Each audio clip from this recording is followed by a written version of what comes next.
Friends, आज मुझे बात करनी है पोस्चर के बारे में, सिटिंग पोस्चर के बारे में। हम सब लोग एक दूसरे को कहते रहते हैं ठीक से बैठो, ठीक से बैठो, ठीक से बैठो। सब लोग ये बात भी करते रहते हैं कि भाई आपके पोस्चर अच्छा होना चाहिए, अच्छा होना चाहिए। और पोस्चर का मेन जो यहाँ पर सबका मतलब होता है वो होता है कि बैठने का तरीका, सिटिंग पोस्चर। और हम सभी की लाइफ में ज़्यादातर सिटिंग ही हो गया है, चाहे हम कंप्यूटर यूज़र्स हो, चाहे हम राइटर हो, हमारा सबका ऑलमोस्ट डेस्क जॉब हो चुका है, लाइफ थोड़ा सा सिडेंट्री भी हो चुका है। तो सिटिंग एक ऐसा कंपोनेंट है जो हमारे रूटीन में सबसे ज़्यादा कंट्रीब्यूट करता है। तो I want to just show you some छोटी सी सिंपल सी चीज़ें मैं आपको बताना चाहती हूँ कि what is the right way of sitting exactly. Okay, so for that आपको एक नॉर्मल सा चेयर लेना है, नॉर्मल चेयर, कोई लाउंज रिक्लाइनर चेयर नहीं चाहिए मुझे, कोई स्विंग चेयर नहीं चाहिए। एक नॉर्मल चेयर जो हमारे कहते हैं ना पुराने ज़माने के जो फर्नीचर्स होते थे जहाँ पर लकड़ी का ही सपोर्ट होता था, उस तरह का अगर आपके पास फर्नीचर है तो वेल एंड गुड, नहीं है तो डाइनिंग टेबल का चेयर, अदरवाइज जो प्लास्टिक के नॉर्मल चेयर आते हैं। मैं चाहती हूँ पहले एक बार आप उस पर बैठ के समझ लीजिए, उसके बाद आप उस पोस्चर को आप जहाँ पर बैठे, चाहे बेड पे बैठे, सोफे पे बैठे, जहाँ पर भी बैठे, आप उसको इम्प्लीमेंट कर सकते हैं। So let's start. Okay, so first what I want you to do is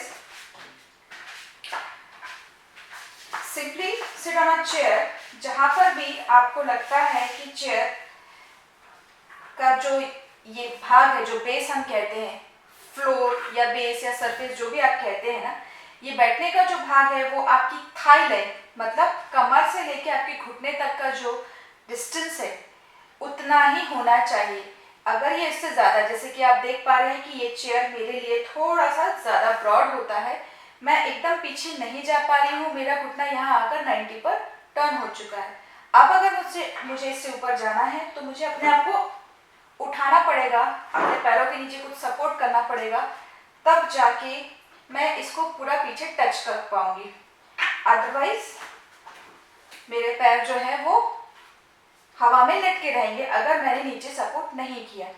अब इस सिचुएशन में अब हम फर्नीचर नहीं चेंज कर सकते हैं, तो हम क्या कर सकते हैं कि ये जो बॉडी और चेयर के बीच का गैप है, आप वहाँ पे ऊपर नीचे से लेके ऊपर तक एक पिलो रख लीजिए। उसके बाद आप पीछे खिसक जाइए इतना कि आपके जो कमर है, जो हिप्स है, वो आपकी बैक रेस्ट, अब कुशन तो कुशन सही, लेकिन इससे लगे रहना चाहिए।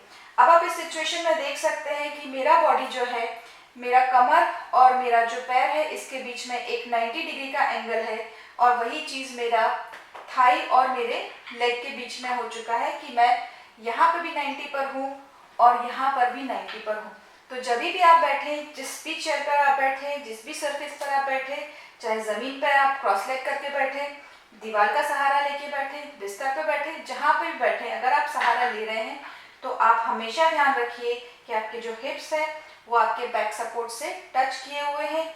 अगर आप ऐसी सरफेस पे बैठे हैं कि वो ब्रॉड है और आपके हिप्स पीछे नहीं जा सकते हैं, तो उस गैप को आप फिल कर लीजिए या पीछे की तरफ खिसक जाइए और पैरों को नीचे सपोर्ट के लिए आप कुछ दे दीजिए।